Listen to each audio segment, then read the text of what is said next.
Reminder, Gauss's law is tells us that the flux of the electric field through a surface that encloses a volume, okay, a closed surface, is equal to the total charge enclosed in that volume divided by epsilon naught. And where the flux is defined or is given by the integral of the electric field, the surface integral of the electric field. It's on a closed surface. So we evaluate the electric field at the surface.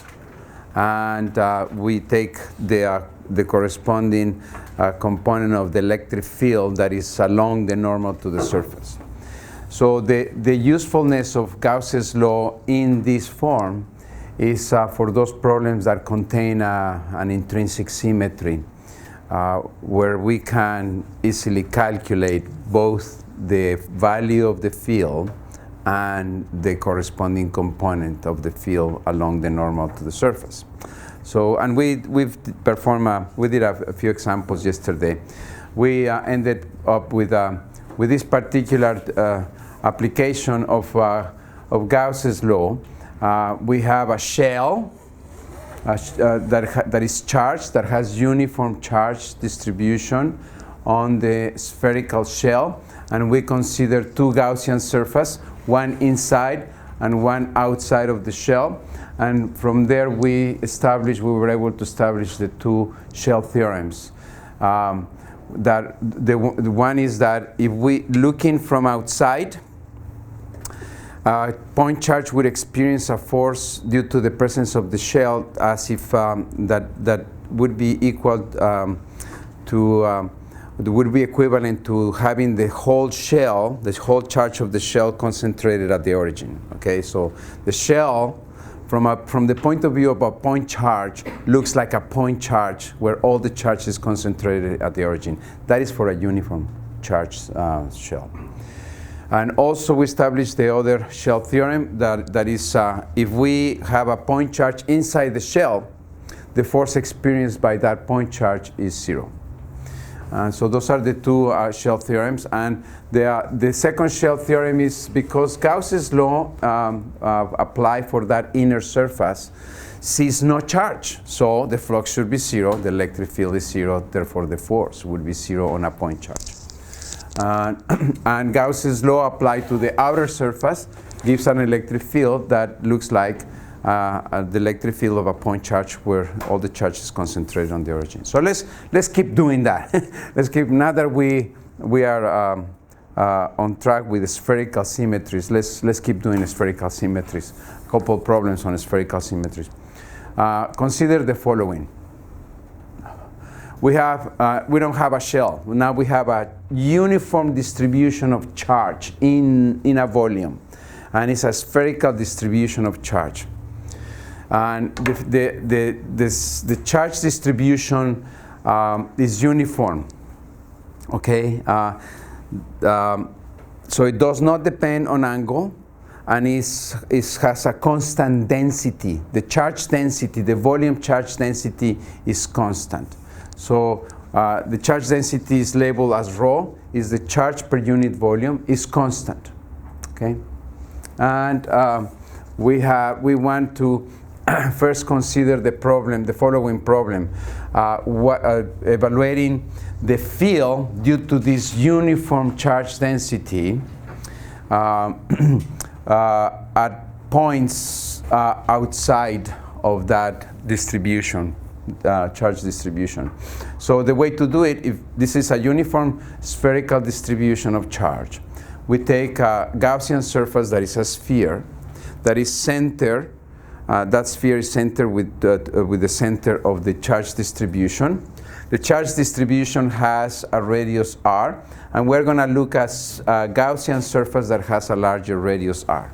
So Gauss's law tells us that the flux of the electric field should be the net charge enclosed by that Gaussian surface, which is the total charge.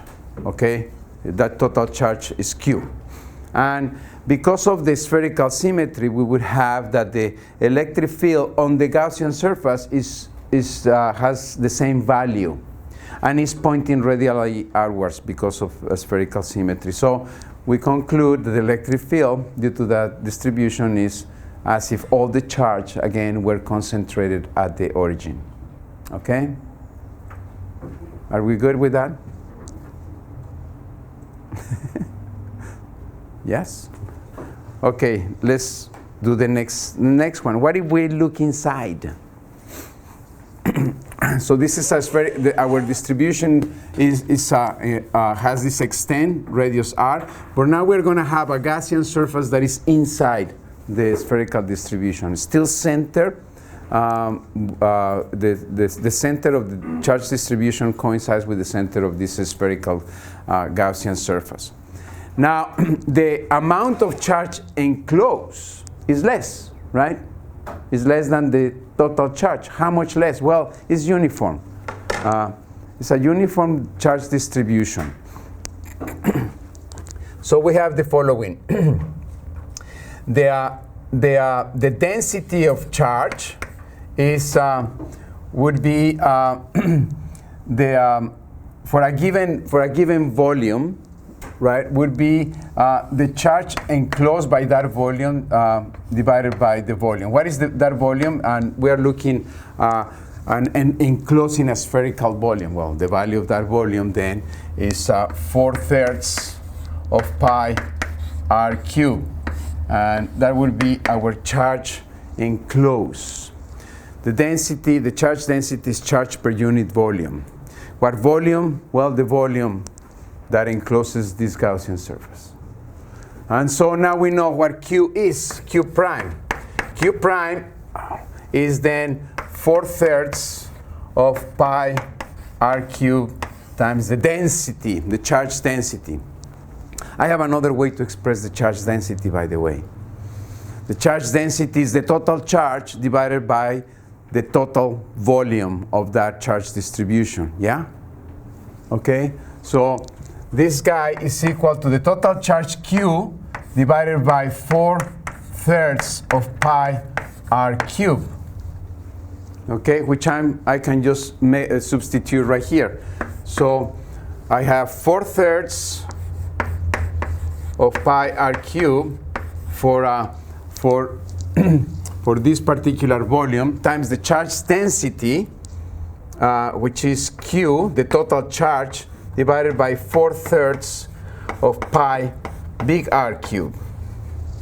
So my 4/3 cancels right there, and I have now the relationship between the charge enclosed and the net charge is in proportion to the ratio of the Gaussian surface radius to the charge distribution radius cube, to the cube of that ratio.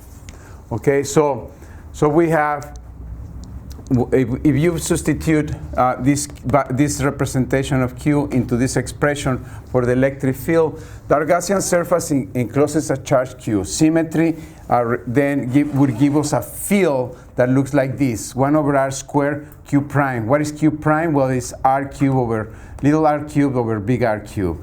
We substitute that in, and we get then there is the cube in the numerator, and there is the square in the denominator. So we are going to get that the electric field goes linearly with radial distance inside the charge distribution. So it looks like this. It's linear inside the charge distribution, and then it reaches the edge, and then goes as 1/r squared. Okay, so the electric field is continuous, but has that radial dependence for a charge distribution that is uniform. If it were not uniform, if it were a function of r, then we would have to make sure that we know how to relate the density to the charge. Okay, the density would be instead of being this simple result for a uniform density, we would have that. If rho were a function of location, we would have to make sure that we relate dq to the volume, the density as a differential, right? And then we want to know how much charge we have. What is q?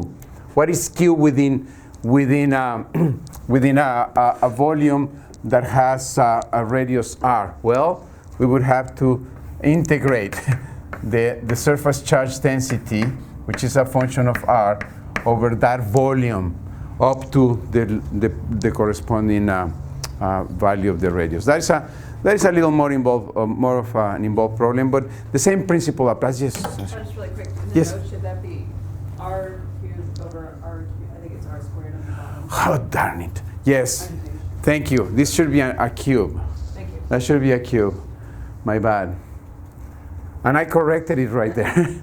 So, okay. Thank you. Yeah. Okay. Another problem. Now we have Gauss's law for this conducting. We have a thick conducting sphere, okay, and the charge of the sphere is 2q, and then we want to find three things. There is a charge q in the center.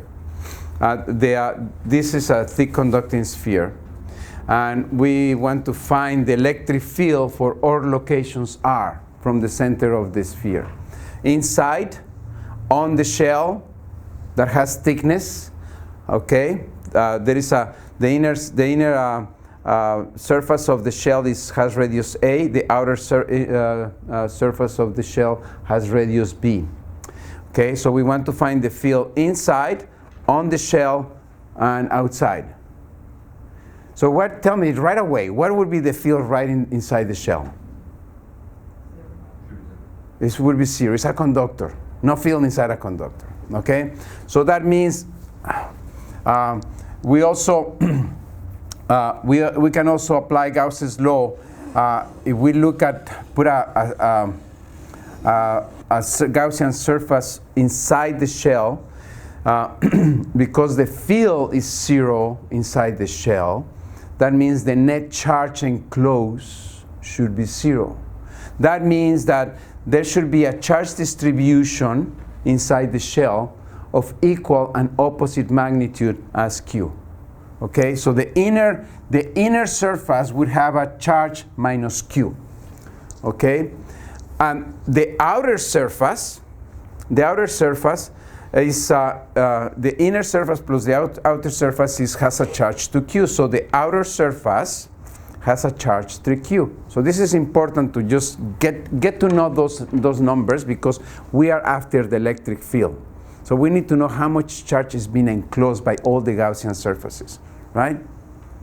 So when we are inside the volume of the shell, the only charge seen by the Gaussian surface is this charge q. When we are on the shell, the net charge seen by the Gaussian surface is zero because the electric field is zero. And when we are outside the shell, the total charge seen is so it's 3q, right, by that Gaussian surface. Okay, because we have q minus q, and that is 3q. Okay, so knowing that, we can then work the problem like this. Inside, we would have the electric field due to the point charge. Within the shell, we have zero, and outside we have the electric field due to a net charge of 3q. By applying Gauss's law to all those three regions. It's spherical symmetry, the electric field is radially outward, has the same value on a spherical Gaussian surface, blah, blah, blah. Okay, so we get that result. Are we good? Are we done with spherical symmetry? Okay, let's do cylindrical. that's another symmetry. So this is a problem that can be important for if you have a charged rod that is very large, and you want to look if you have a charged rod that is large, the problem is complex. If the rod is infinite, then the problem is simple. Okay, so let's do the simple problem. Imagine you go to Walmart and buy the infinitely long rod charge rod, and want to know what is the electric field as you approach it. And so the rod has uniform charge density, lambda. It's a linear charge density. The charge per unit length is lambda. And we are going to take as the Gaussian surface by symmetry, we are going to take a cylinder that is centered about the rod. So the axis of the cylinder coincides with the rod, with the charged rod. Okay, this is our Gaussian surface. And the Gaussian surface has, has these two caps and has the side surface. Now by symmetry, if this is an infinite rod, by symmetry, the electric field points radially. Okay, so let's convince ourselves that is the case. So if you have this is a very long rod. Okay, so let's take a point out here, and the electric field at a point somewhere out there would be due to the contribution of all the little elements of charge, right? So let's take a couple. Let's take this one and say one over here. And so the electric field at this point due to that guy is pointing out that way, right? If I just follow that radial direction. The electric field out here due to this charge is pointing out that way. So there would be a net, and it's closer, so this guy would be bigger. So there would be a net electric field so pointing more to this way than to that way, right? But then I also have say relative to this guy, I also have another element that looks like that element that would essentially start canceling the x components. Okay, there would be, for this, just for these two, there would be a net x component, but there would be a radial component. But if I start paying attention to the ones that are on opposite sides, equidistant, to some arbitrarily defined center. The center is anywhere I want to because the rod is infinite, right? I can pick my center, and that would be the center. So if this is the center, this guy has one that is equal to it. And so that one now has an equal x component. So as you are done, as you keep doing that for every element of charge, you end up with an electric field that is radial, has no axial component. Yes? So by symmetry then, we have an infinite rod.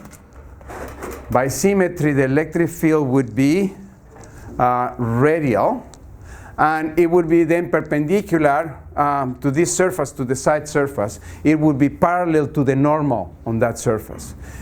It would be perpendicular to the normal on the caps. So the flux, there is no flux on these two surfaces, the top and the bottom surface. There is only flux on the cylindrical surface. So what is that flux? The electric field on that surface takes on the same value. Okay, so it's a constant value on the surface, E.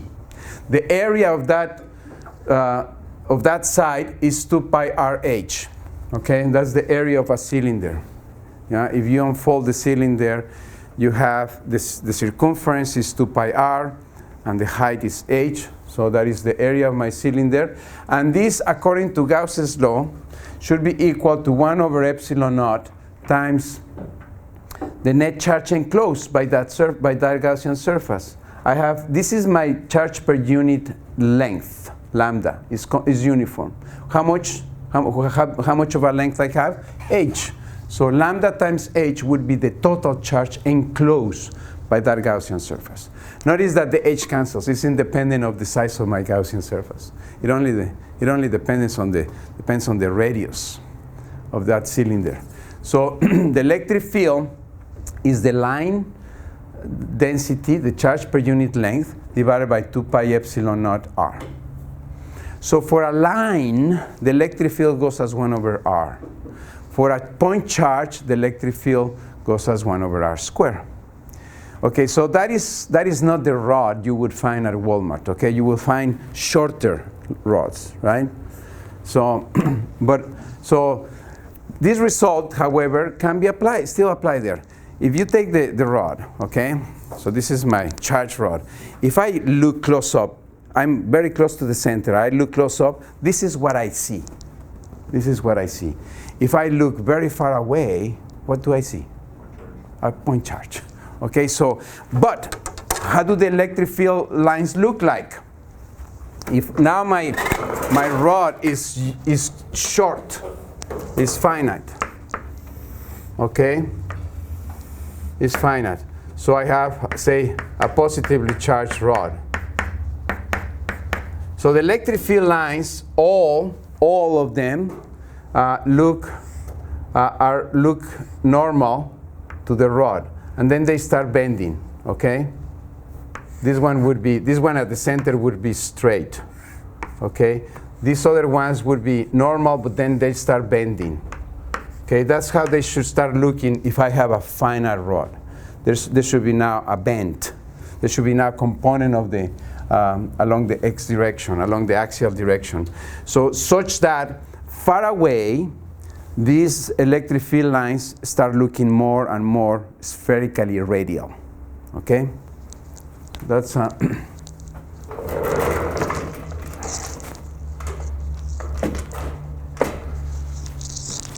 all right.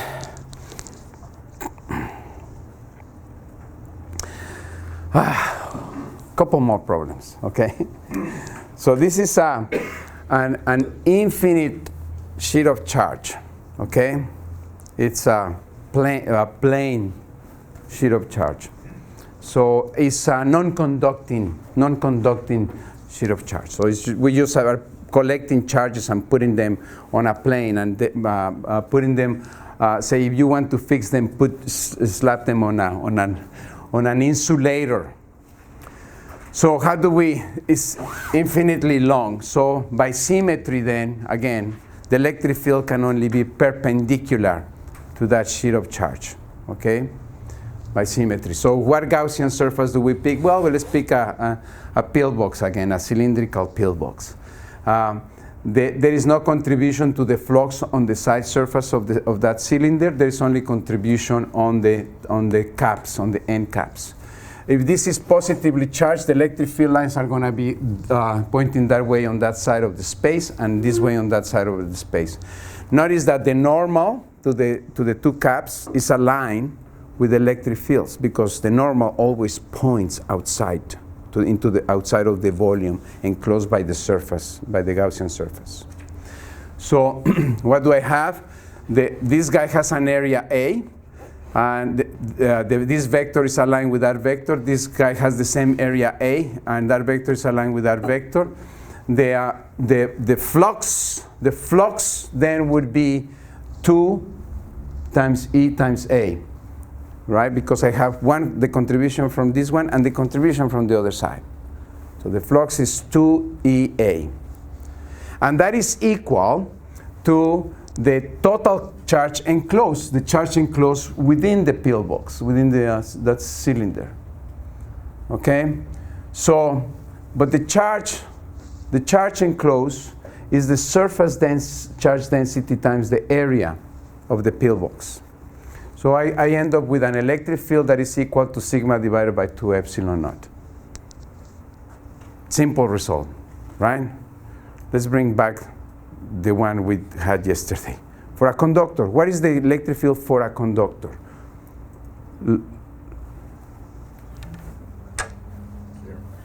So for a conductor that is charged, right?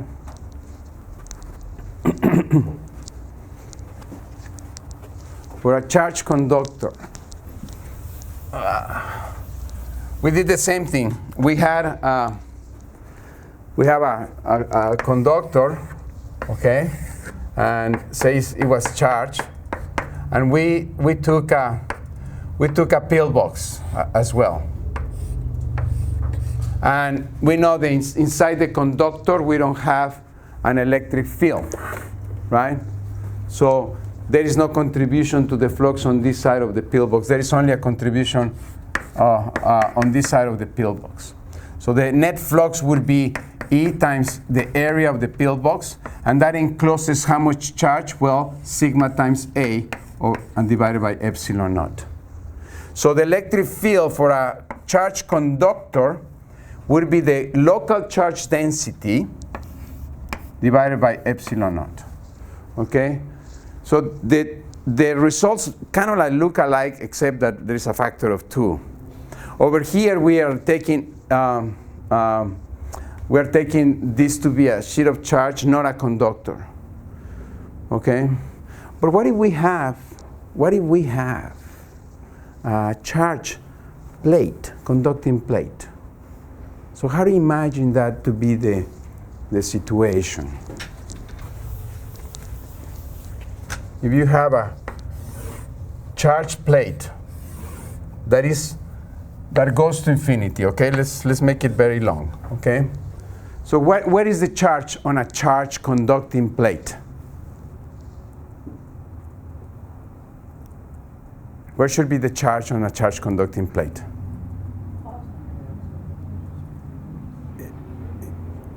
Can it be in the inside? It's only on the surface, right?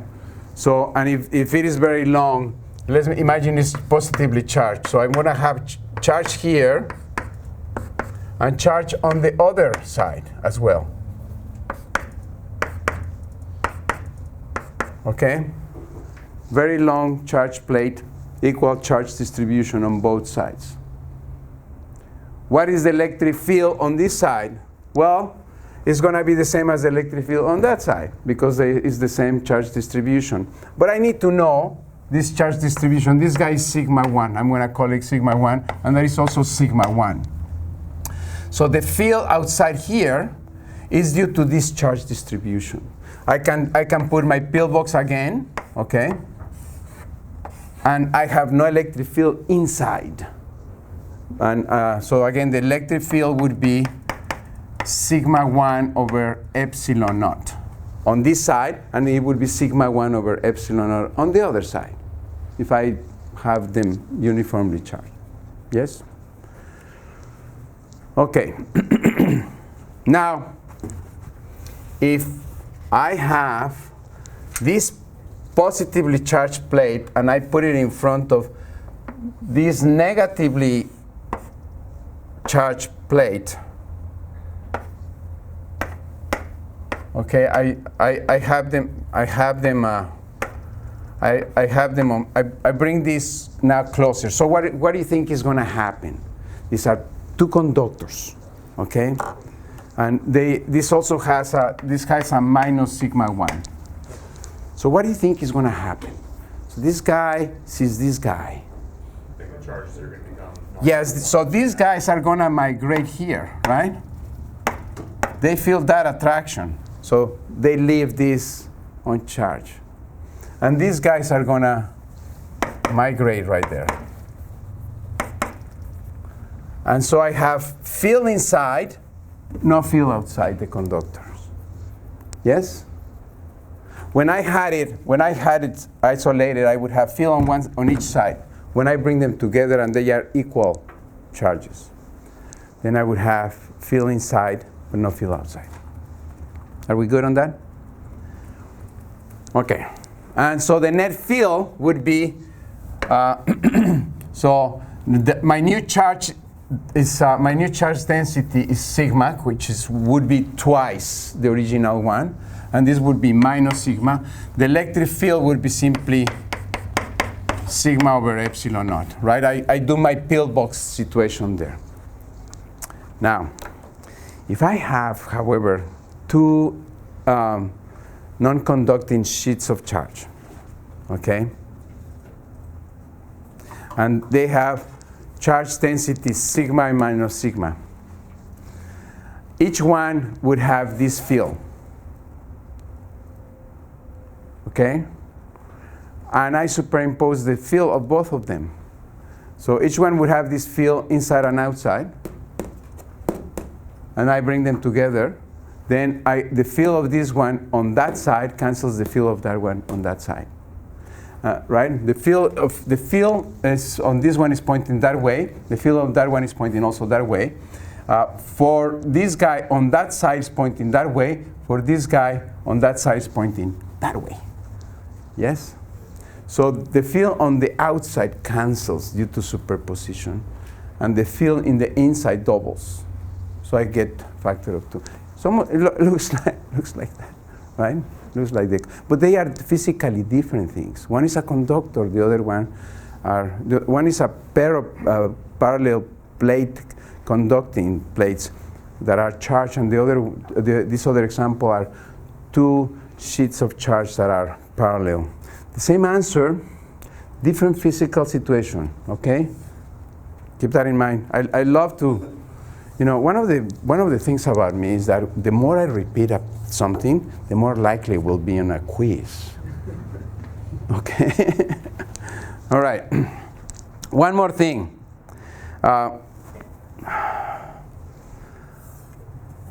This is a practical problem. If I have a charge that is held outside an uncharged conductor, okay? So what is going to happen to the conductor? Well, on the surface of the conductor, this is positive. There is going to be, on this side of the surface, there is going to be negative charge, piling up closer when, to the positive charge. On this other side of the conductor, there is going to be a positive charge also piling up in the region that is far away. And if this is a cavity, this is a shell that has some thickness, the electric field inside is going to be 0, and the electric field inside the cavity is also going to be 0. How do I know that? Well, imagine filling the whole thing. Imagine starting with a solid conductor, okay?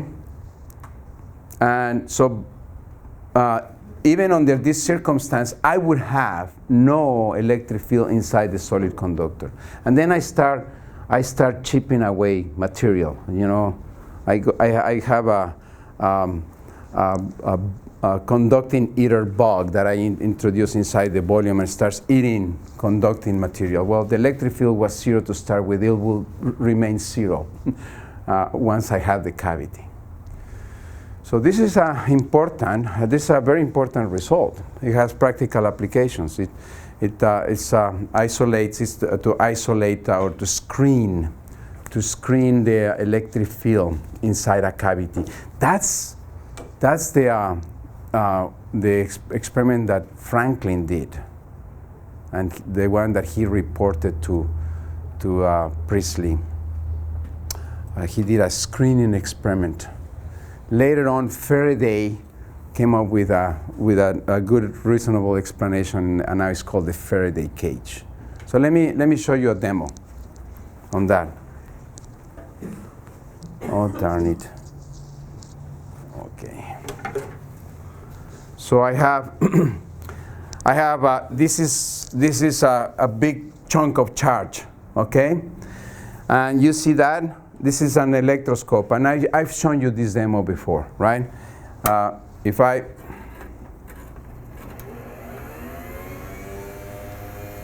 turn that on, look at the electroscope, there is a deflection. So the electroscope gets charged. It gets charged by all the ionization that went on here. So some charges got onto the surface of the electron, and now that electrode is charged. Okay. So let me discharge the electroscope. Come on. Hello. Get discharged.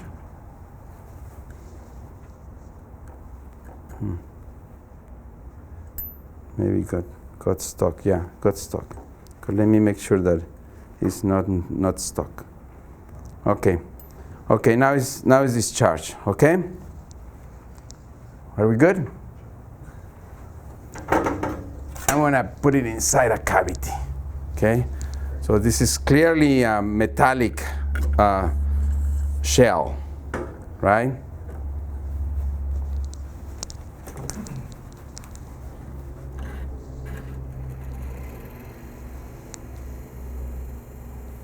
Any deflection?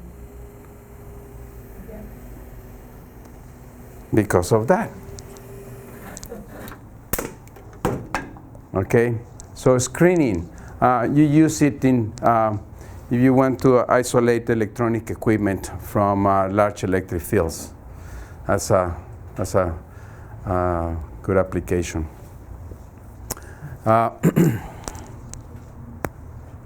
Okay.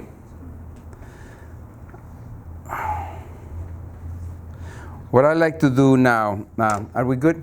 Could you explain, sorry, back, Yes, no problem. where the factor of 1/2 comes from Factor of 1/2. on E sigma over 2 epsilon naught? Yes, so do you agree that when I have this sheet of charge, I would have a field on that side and a field on that side? That's it, just breaking it up between the two. So yes, so the net flux would be 2 times the electric field times the flux through here is going to be EA. The flux through there, which is also E, and the same area, is going to be EA. So the net flux is 2 times EA. Which just makes it sigma over epsilon. And then the amount of charge enclosed is sigma times A, right? Is the charge density times the area. Okay. And so I have sigma times A, which that's the amount of charge enclosed, sigma Q over epsilon. This is my Q over epsilon, but I have a 2A, 2EA. So the areas cancel, and I end up 2 times the field is sigma over epsilon. So the field is sigma over 2 epsilon. Good? That is for a sheet of charge. For a conductor, it's not, right? For a conductor, it's sigma over epsilon. Okay. So I have some questions for you, let me put some questions to you. I have. Let's look at question 2. Okay, we have a charged cylinder. Actually, 3 of them, and a Gaussian surface. Okay, and the cylinders are viewed in cross section, and the cylinders have uniform charge Q. Okay, they have the same charge Q. They would have different charge density, right? But they have the same charge. And so the question is to rank the Gaussian surfaces, A, B, and C, according to the electric field at any point on the surface. So A is greater than B is greater than C. So the total charge is Q for each one. Oh. So remember, Gauss's law tells us the electric field is, or rather the flux is, the total charge enclosed is the same. The electric field on the Gaussian surface by symmetry should be pointing radially outwards, and it has the same value on the Gaussian surface because they are the same Gaussian surface and they enclose the same charge. The electric field takes on the same values. So it's the same. It's the same for all of them. The electric field is the same on A, B, and C. Okay.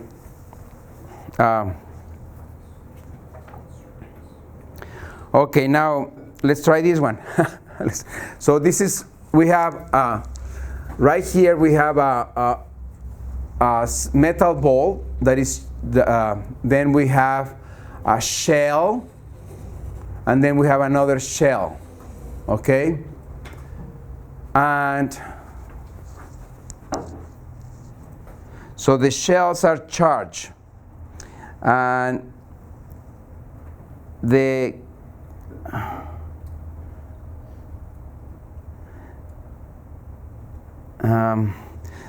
radius of the Gaussian, and then we have 3 Gaussian surfaces, one of radius r, one of radius 2r, and one of radius 3r. Okay? The charges in the ball are Q, 3Q, and 5Q. Okay? all these are spherical. And so we want to, can you see the board when I move in there? So let me move to that side, okay. So I have, and Jean, can you see the board when, yeah, okay. So I have, this is a shell, that's a ball. Okay, let me do the ball. That's a shell. The ball has charge Q. The first shell has charge 3Q. The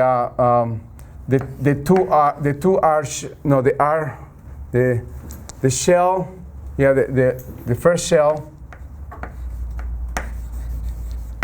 has charge 3Q, and the second one has charge 5Q. Okay? So, Gaussian surface R, Gaussian surface 2R, Gaussian surface 3R. We want to know the electric field on each one of those Gaussian surfaces. Again, all the symmetries are spherical. So we know the electric field is radial. It would be on the Gaussian surface, would take on the same value every point on the surface. So we would have, for the first Gaussian surface, what is the electric field? The first Gaussian surface is at a distance r. So what is the electric field on that Gaussian surface? It encloses Q only, and it's at a distance r. So the electric field would be K Q over r squared, right? So this is my electric field for the first one. Yes?